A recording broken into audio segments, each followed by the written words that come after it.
আজকে জাতীয় সংসদ হবে সকল রাজনৈতিক কর্ম এবং রাজনৈতিক এবং প্রশাসনিক কর্মকাণ্ডের প্রাণকেন্দ্র।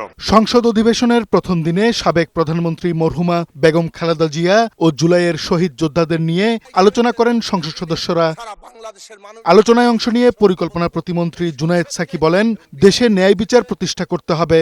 আর বিজেপি চেয়ারম্যান আন্দালিব রহমান পার্থ বলেন, খালেদা জিয়ার আত্মত্যাগ অবিস্মরণীয় হয়ে থাকবে।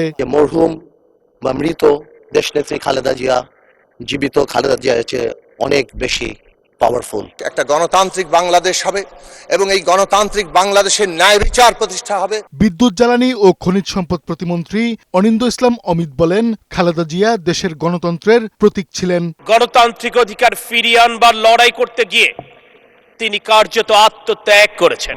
গণতন্ত্রের ভিত্তি মজবুত করতে পার্লামেন্টকে ঐক্যের স্থান হিসেবে দেখার আহ্বান জানান পানি সম্পদ মন্ত্রী শহীদুদ্দিন চৌধুরী এনি।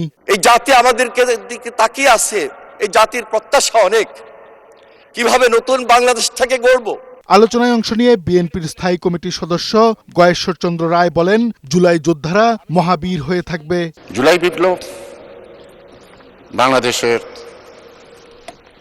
গণতন্ত্র পুনরুদ্ধার, ফ্যাসিবাদের পতন।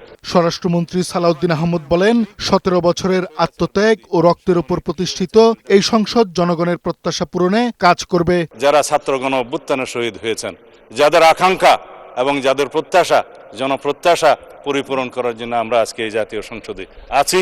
প্রথম অধিবেশনে স্থানীয় সরকার মন্ত্রী মির্জা ফখরুল ইসলাম আলমগীর বলেন, স্বাধীনতা ও গণতন্ত্রের প্রশ্নে আপোষহীন ছিলেন খালেদা জিয়া। এই 43 বছরের যে রাজনৈতিক জীবন, সেই রাজনৈতিক জীবনে তিনি কখনো আপোষ করেননি গণতন্ত্রের প্রশ্নে।